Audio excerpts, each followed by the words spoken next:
Olá, minha gente, eu sou o professor Zépica e na aula de hoje a gente vai falar sobre a função de obtenção na logística. Obtenção, compras, aquisição, mesmo termo, tá? Para a mesma função, mas a gente vai chamar ela de obtenção, né? Ou na aula de hoje. E aí, então, esse diagrama que a gente vem discutindo, só para mostrar onde a gente está nesse caminho metodológico da disciplina de logística. Então, as atividades primárias, a gente já falou, as atividades de transporte, estoque, processamento de pedidos. Em atividades de apoio, a gente também já falou de armazenagem, manuseio de materiais, embalagem. E hoje a gente entra, então, na atividade de apoio obtenção.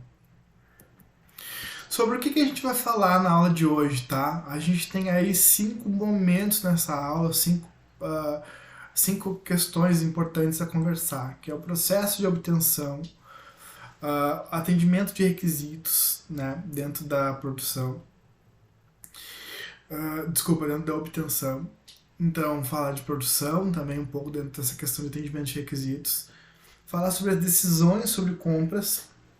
Depois a gente fala algumas considerações sobre esse processo de compras de aquisição e fala um pouquinho das variáveis de negociação, né? Como, né, negociar melhores preços, o que ter em mente para fazer uma negociata melhor, né? Gente, então assim, ó, sem mais delongas, o processo de obtenção. Antes da gente entrar especificamente na questão da aquisição, da obtenção, é importante falar o seguinte: há muito tempo os livros de logística eles não falavam nada de aquisição, tá? Eles falavam sempre de transportes para frente, né? Então a logística ela falava de logística de distribuição, logística de entrega, logística, a palavra logística mesmo, ela falava só em distribuição. Porque essa questão de definir compras, de definir fornecedores, definir aquisição, ela é uma função muito pessoal também, né? Cada empresa acaba fazendo isso de acordo com as suas preferências também, né?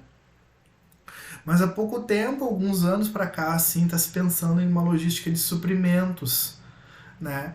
E essa logística de suprimentos, a grande diferença dela para a logística de distribuição é essa função de compras, né? Essa questão dos suprimentos no olhar das compras. Porque se não for suprimentos, a gente pode trabalhar como logística de distribuição, os conceitos ficam similares, né? Mas então essa aula é específica assim para um olhar de logística de suprimentos, para um olhar de suprimentos, tá? Dito isso, o processo de obtenção, então, ele vai trabalhar com 5 variáveis, tá? A gente tem 5 questões para trabalhar nesse processo de obtenção. A primeira delas é entender a necessidade do cliente. O cliente ele tem uma necessidade de compra, que é uma necessidade que vai vir da linha de produção dele. Essa linha de produção vai dizer o que ela precisa, quais são os componentes, quais são as características, quais são as quantidades, e isso aí vai virar uma ordem de compra, tá? Então, assim, primeiro a gente precisa entender essa necessidade, estudar essa necessidade, ou até mesmo planejar essa necessidade, tá? Feito isso, a gente começa a fazer o processo de seleção de fornecedores.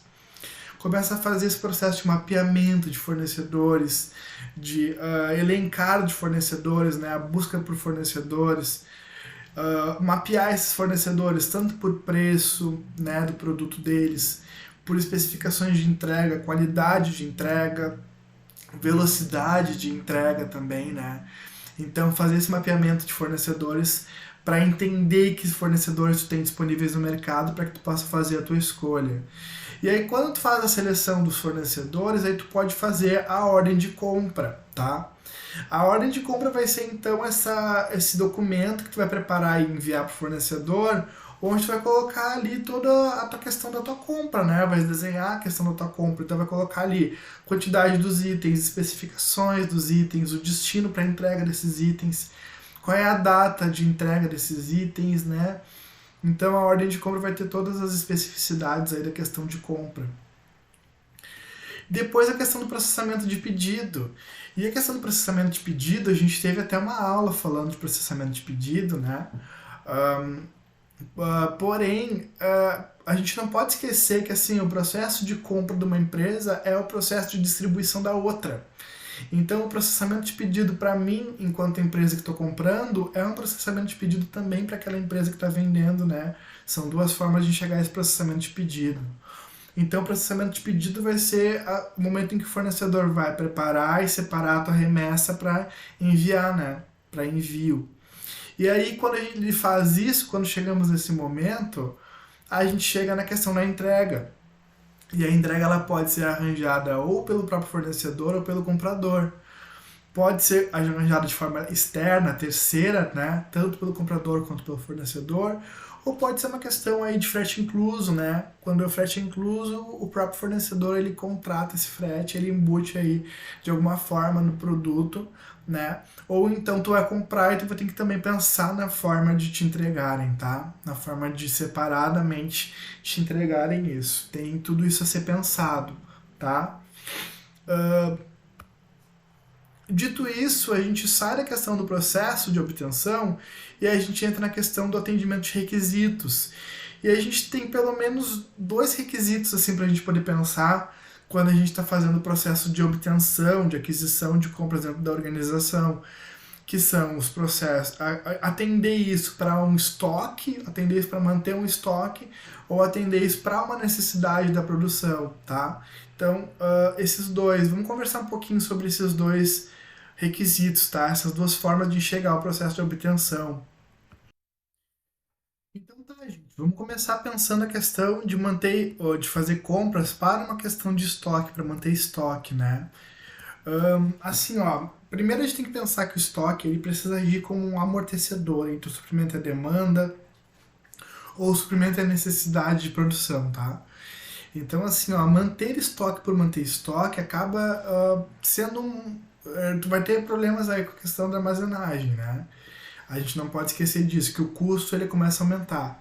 Mas aí também tu tens essa redução de custo pelo pedido, né? Então ela é uma decisão de troca compensatória que precisa ser pensada, o que, que vale a pena. Quando tu tens aí a opção de fazer o teu produto de forma empurrada, de repente vai valer a pena tu ter estoque, né? Porque tu consegues ter sempre questões de descontos aí, né? De alguma forma. E aqui eu trouxe, eu elenquei eu elenquei as características que o baú traz de em que momento comprar, né, para ter estoque, ou por que tu comprarias para ter estoque. Então, se tu for e como tu faz isso, né? Então assim, ó, se tu for comprar para ter estoque, tu vai sempre comprar em quantidades maiores ou iguais ao lote mínimo de compra, né? Então assim, ó, tem um lote mínimo de compra, um lote econômico de compra, né? O leque, que a gente também já analisou isso, né? Fizemos até as continhas para definir leque, por exemplo. Então, assim, se vai manter isso aí, tu vai sempre comprar de forma que seja maior do que o leque, né? Porque tu vai ganhando sempre na quantidade, tá? Não vai comprar menos, porque daí é perda de dinheiro no total, né? Por que comprar? Comprar quando tem desconto por volume, né? Se o teu fornecedor te disser que tu comprando tantas unidades tu tem um desconto, de repente vale a pena, né? Então tu compra. Outra coisa, quando aquilo ali é de um valor relativamente baixo, né? Então assim, se forem muito caro, mas comprar muitas unidades para guardar, imagina, imobilização de dinheiro, né? De capital. Então não vai valer a pena isso aí, tá? Outra questão, tá? Quando é econômico comprar junto com outros itens. Então, para te fazer um acondicionamento de carga, para te poder usar um transporte que tu tem ali ocioso no espaço, aí tu vai usar, né? Então, quando é econômico comprar com outros itens, vale a compra, tá? Outra coisa, tu vai comprar estoque, manter estoque também, quando ele pode ser usado numa variedade de modelos e produtos, né? Vamos supor que tu tenhas algum produto ali, alguma matéria-prima que tu usa para fazer várias coisas. Vale a pena ter isso guardado, né? Mas se é algo que são só questões específicas, assim, é tu guardar isso de novo, imobiliza capital. Então, são escolhas, né? Tem que ir pensando. Comprar quando? Quando o frete é mais barato no volume, né? Se tu tens aí uma grande quantidade para entregar e o frete sai mais barato para entregar um grande volume, tu vai lá e também tu compra de repente. Comprar quando tem um alto grau de incerteza na entrega ou na continuidade, né, daquele suprimento. Então, na continuidade, imagina que aquilo ali não é sempre que é produzido, ou tem algum problema com aquela continuidade. Um exemplo disso aí sempre é a questão de frutas, né, as safras, aí tu compra e tu guarda, por exemplo, né. Ou então na entrega, né? Imagina que vem de fora do país, ou vem de algum lugar que seja difícil de estar entregando isso aí frequentemente. Aí tu pega, compra e armazena, né? E depois coloca isso no teu armazém no teu depósito, tá? Agora, quando tu vai atender requisitos de produção, aí a gente está falando daquela ideia de produção enxuta, né? Produção puxada, basicamente. Então, essa produção puxada é essa ideia de que tu sempre vai tentar ter um estoque mínimo, né? A menor quantidade de estoque suficiente, tá? Porque encomendar pela necessidade é sempre a forma mais econômica. Então, agora eu preciso disso, e aí eu compro exatamente na quantidade que eu quero, no tempo que eu preciso. Então, meu dinheiro não fica imobilizado, eu não acabo ficando com nada parado em estoque. É a forma mais recomendada, só que para isso tu tem que ter uma relação boa com teus fornecedores, né? Uma velocidade na entrega deles, confiar nesse trabalho deles. Então tem várias considerações a serem feitas. Mas assim, a ideia de produção puxada, né? Essa produção just in time, que é um modelo predominante em alguns segmentos da indústria, né? Um movimento mais barato, vamos dizer assim, mais otimizado de pensar a questão da obtenção, tá? Dito isso, gente, a gente avança para falar sobre decisões em compras, tá? E a gente tem algumas decisões em compras para tomar, que são decisões quanto à quantidade do que comprar, decisões sobre a programação, né, dessas compras, decisão sobre a localização também desses fornecedores, né, a localização de quem vai te vender, e sobre a forma física desse produto que tu está comprando, tá? Então vem comigo, a gente vai conversar um pouquinho sobre cada uma delas, começando pela questão das quantidades, tá? Decisões sobre compras pensando em quantidade. A primeira coisa, gente, é pensar a lista de materiais que tu vai precisar para o produto final, tá? Pensar e elaborar essa lista. Então, quantas unidades tu vai precisar para cada momento desse processo produtivo, né, para cada item, elaborar essa lista de uma forma bem clara e estabelecendo quantidades, né. Segunda questão é a grande decisão, né, a decisão enorme da empresa, se ela compra ou se ela fabrica. Então, se ela for comprar, ela vai ter ganhos aí às vezes, né, de não precisar armazenar, de não precisar estocar nada, mas aí ela acaba perdendo porque, pô, comprar, né, tem um custo, valor agregado da produção da outra pessoa. E fabricar pode ser uma opção se tiver o meio adequado, tecnologia, espaço, know-how, tiver acesso aos insumos, tu pode fabricar, só que aí tu tem custos, né? Tanto de adaptação da tua planta, adaptação do pessoal, do maquinário, uso de maquinário. Então são decisões aí a serem feitas, né? Questão de controle de estoque. E aí a gente pode pensar nesse controle de estoque de diversas formas, né? Mas assim, pensar e fazer um controle de uma forma bem clara dessa questão do estoque, estabelecer aí os custos de manter esse estoque, fazer aí sempre análise de custo por etapa, mas também essa análise de custo total do estoque, né? Importante. Pensar no frete, né? A gente precisa ter essa questão de como é que é esse frete, se tu ganha alguma coisa pela quantidade ou não, como é que tu vai trabalhar e escolher esse frete, que modais tu vai usar, que veículo tu vai usar dentro desses modais, então tudo isso tem que ser pensado. A questão de número de fornecedores, então tu vai trabalhar com quantos fornecedores, com um, com dois, com três. Trabalhar com um te dá um contrato de longo prazo, pode te dar algum tipo de desconto, mas também tu fica na mão independente desse cara, né? Se por alguma razão ele falha contigo, imagina.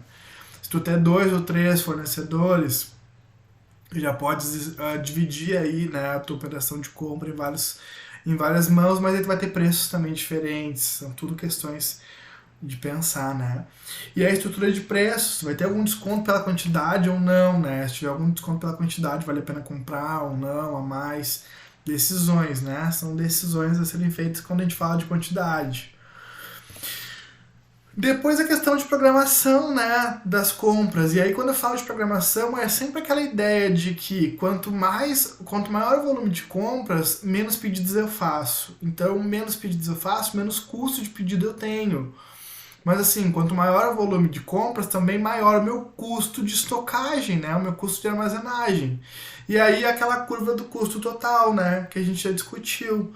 Então, o custo de estoque ele tende a aumentar, o custo de compra, de pedido, ele tende a descer e o custo total ele acaba ficando aí, né, nessa questão côncava. Tem que analisar caso a caso e ver qual é o melhor momento para comprar. Outra questão é a questão do instante preciso da liberação da ordem de compra. E aí tem a ver com a curva dente de serra, né?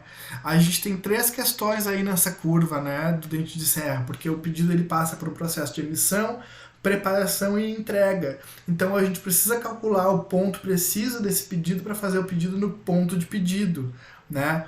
É no ponto de pedido que tu consegues ter uma noção clara de onde isso tem que ser comprado. Porque se tu compra muito cedo, tu acaba gerando custo de estoque, né? Tu acaba tendo ali um custo de manter isso aí dentro do teu armazém ou do teu depósito.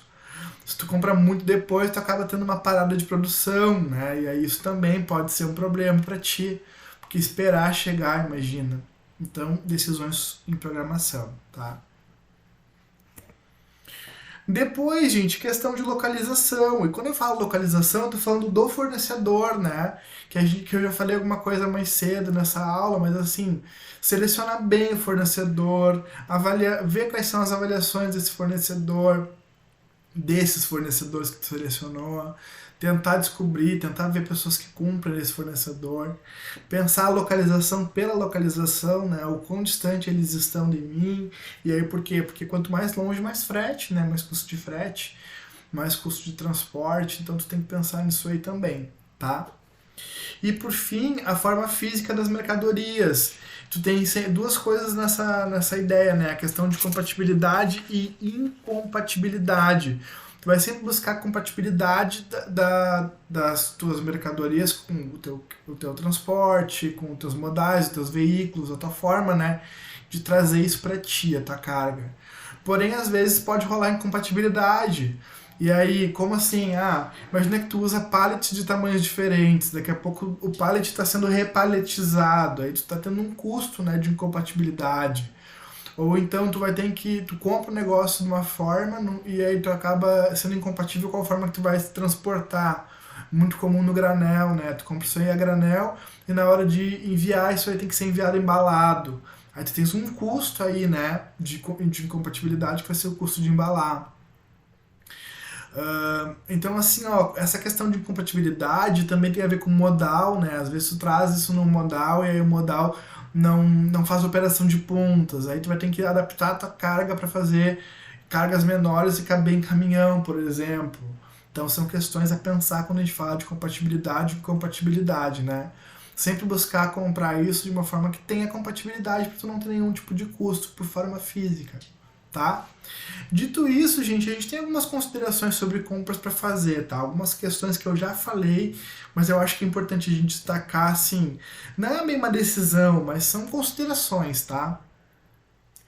Então, assim, ó, em primeiro momento, quando a gente fala de compras especulativas e antecipadas, comprar antes vale a pena? Não sei, sabe? São pensamentos que tu precisa ver caso a caso. Às vezes pode ter um aumento de preço, aí vale a pena tu comprar antes, mas pode ter incerteza na disponibilidade de material. Mas assim, sempre que tu compra antes, tu acaba tendo custos, né, de comprar antes. Então, compra especulativa e antecipada. Tem que valer a pena, né? Se comprar antes vale a pena, se comprar em uma quantidade assim que tu não sabe se vai dar certo ou não, tu tem que ter certeza que vai valer a pena, tá? Fazer ou comprar, já falei, né? Mas assim, se quando tu for pensar sobre fazer, né? Quando tu for pensar em produzir isso em vez de comprar, tu tem que analisar a tua habilidade de mão de obra da empresa, se tu tens essa competência técnica, se tu tens capacidade financeira, se tu tens capacidade produtiva, se tu tem a capacidade de arcar com os custos de produção, arcar com custos de treinamento do pessoal, gastos com um incremento de mão de obra, se tu tens aí capacidade de montar um estoque para ti, né, um depósito para te ter esse estoque, ou tu vai ter que alugar um armazém. Então são decisões que tu vai ter que sempre levar em conta, tá? Reciprocidade. Isso aqui é uma coisa que, assim, não é ilegal, tá? Mas é um negócio meio assim, a se pensar, tá? Que é o seguinte, quando tu dá preferência de compra pro teu cliente, para quem é cliente da tua empresa. Então, por exemplo, tu produz algo que um cliente X consome, mas esse cliente X produz algo que é o suprimento da tua empresa. Então, tu tem uma questão de reciprocidade, é tu tentar definir aí, vou comprar de ti porque tu compra de mim. Isso aí não é legal, tá? Mas tem que tomar cuidado para não virar um monopólio. Imagina se vira um monopólio, vai ser processado. Mas assim, são decisões que as empresas às vezes elas se colocam a ter, tá? A ideia de ter múltiplos fornecedores, a indicação que a literatura sempre vai fazer é tu ter múltiplos fornecedores, tá? Então assim, ó, pelo menos para aqueles itens mais críticos da tua produção, do teu estoque. Por exemplo, monta uma curva ABC dos teus produtos. E aí montando essa curva ABC tu define o que é A. Para o que é A, tenha pelo menos 2 fornecedores para cada um daqueles itens do teu produto A. E divide as tuas compras, né? Para tu ter regularidade nesses fornecedores, tu nunca vai ser pego por uma parada inesperada, por exemplo, né? Tu vai ter a garantia de fluxo contínuo e também tu gera uma certa competitividade entre eles, tá? Gente, e excessos? Às vezes tu compra mais e aquilo fica parado, e aí tu vai ter que trabalhar com a questão de excesso, tá? Então, imagina que tu tem uma queda na tua produção, imagina que tu tenhas alguma coisa assim, alguma coisa aconteceu, né? A pandemia do Covid aconteceu isso muito. Então, assim, disposição de excessos, tá? Tu tem que encontrar, aí tu vai ter que ou arranjar armazenagem para isso, para esperar uma nova etapa de demanda, ou encontrar compradores para isso, e vender isso para as pessoas, né? E garantir transporte também para essas pessoas, tá? Então, são questões aí que tem que ser pensadas, tá? Serviço de emergência. Se tu não planejar adequadamente tua compra, né? Às vezes pode ser que tu precise de um serviço de emergência para tu poder dar conta de alguma demanda que chegue para ti. Ou uma demanda inesperada, né? Então uma demanda inesperada ela pode gerar aí uma necessidade de compras de emergência. E compras de emergência elas acabam com a ideia do planejamento de processamento de pedido, e aí tudo aquilo que tu tinha planejado, né, mentalmente, de que tu teria algum desconto, ou aliás, as tuas reservas de capital, porque tu tá planejando, tá conseguindo ter sempre uma produção, uma compra adequada, planejada, acaba caindo por terra, né? Você tem que comprar isso de última hora com uma entrega muito antecipada, muito rápida. Então, serviço de emergência é sempre uma questão a ser considerado caso a caso, né? Ter um bom relacionamento com os fornecedores é importante, né? E a questão de negociação dos preços, tá? Então, assim, a negociação dos preços, negociar, né? Negociata, processo de negociata, fazer essa negociação acontecer. E aí, falando em negociação de preços, eu vou abrir esse conceito para a gente poder trabalhar em uma parte, tá? Dessa aula falando das variáveis de negociação. O que a gente precisa ter em mente quando a gente está falando de negociação e para facilitar a nossa forma de fazer a negociação. São 3 variáveis de negociação, a variável de poder, de tempo e de informação, tá? Vamos fazer um comentário aí e falar um pouco de cada uma delas aí nessa parte da nossa aula.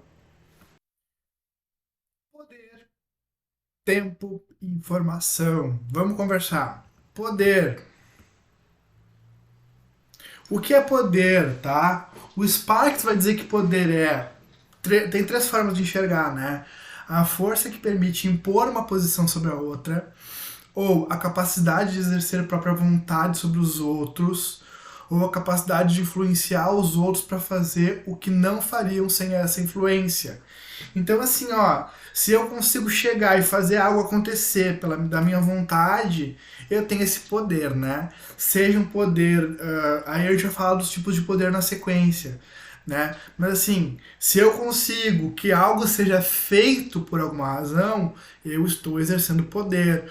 E os tipos de poder, a gente vai olhar pela perspectiva aí do French e Haven, eles fazem um estudo em 69 e eles mostram 5 tipos de poder. Eu acho que essa interpretação deles ela é ótima, porque ela contempla realmente os tipos de poder que são utilizados nas organizações e nos espaços.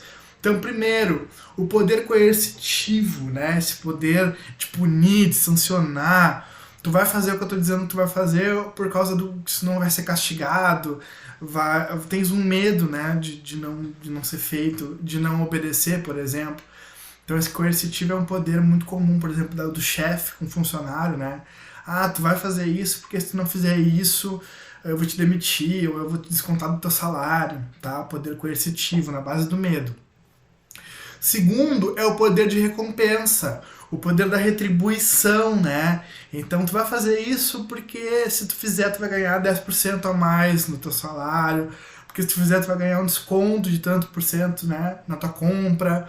Então esse poder do bônus, tá? Da recompensa. Terceiro poder é o poder legítimo, o poder formal, o poder racional legal, esse poder quase burocrático, né? As pessoas vão te respeitar porque tu tens ali um poder dado pela instituição para que tu seja respeitado e obedecido, né? Então, por exemplo, eu sou o chefe que representa a empresa tal numa negociata tal, aquilo que eu decidi em nome da empresa vai ser respeitado porque eu represento essa empresa, né? Esse poder hierárquico também poderia ser o poder do chefe, né? O chefe tem esse poder hierárquico dado pela organização para mandar no seu colaborador, então é o poder legítimo, tá? O quarto poder é o poder carismático, o poder referente, o poder da imagem, dos valores, né? Eu vou obedecer essa pessoa porque eu gosto dela, gosto das características dela, gosto do que ela representa. Então esse poder de perceber essa pessoa, né? O poder do líder, o poder do herói, o poder da figura que te conquista, do cantor, do, sei lá, de quem, né? Esse cara, assim, referente pra ti. E por fim o poder da competência, né? O poder do conhecimento, da aptidão. Tu vais respeitar aquela pessoa, obedecer aquela pessoa, porque essa pessoa tem... ela sabe mais do que tu, por exemplo, ou tu confia no que ela sabe, tu respeita, tá? Esses são os tipos de poder. Dito isso, a gente trago de novo Sparks, né, dizendo como é que faz a administração desse poder. Não só numa negociata, mas, né, de uma forma geral e especialmente na questão da negociação, a administração do poder. Primeiro, tu precisa reconhecer discrepâncias de poder, né? Elas existem o tempo todo, tu precisa reconhecer que elas existem. Reconhecendo essas discrepâncias de poder, tu vai tentar modificar desequilíbrios do poder, para que todo mundo tenha aí acesso às mesmas formas de decisão, tá? Reconhecer que há um risco também na utilização do poder, então o poder ele sobe a cabeça muito rápido, né? Lincoln dizia, né, que reconhecer um homem dá poder para ele, né? Então, assim, reconhecer o risco do poder. Evitar o uso de argumento baseado no poder, né? Evitar essa questão do tipo, ah, mas tu vai fazer por causa que eu tenho poder para que tu faça, ou por causa que eu vou te punir, ou sei lá. Então, essa forma de argumentar baseado na minha autoridade, assim, esse poder é uma forma errada de fazer a administração do poder, né? E evitar a manipulação, né? Aquela coisa tipo, ah, tem certeza que tu não vai fazer, hein? Olha que, sei lá, tá tendo cortes na empresa. Sabe, esse poder manipulativo, assim, né? Então, assim, evitar a manipulação de poder, tá? Dito isso, falamos do poder, quero falar do tempo. Gente, tempo na negociata, ele é sempre capcioso, né? Te leva ao erro, que é, tipo, astucioso, assim. Por quê? Porque o tempo é decisão, né? É pensar e decidir, assim, imagina. E outra questão também, quando a gente fala de tempo, é o seguinte, né? O brasileiro olha pro tempo, assim, quase jocosamente, né? Ah, tá, se chegar atrasado, chegou. Já o inglês, não, o inglês é tempo para ele, é tempo certo, ele tem que chegar no horário.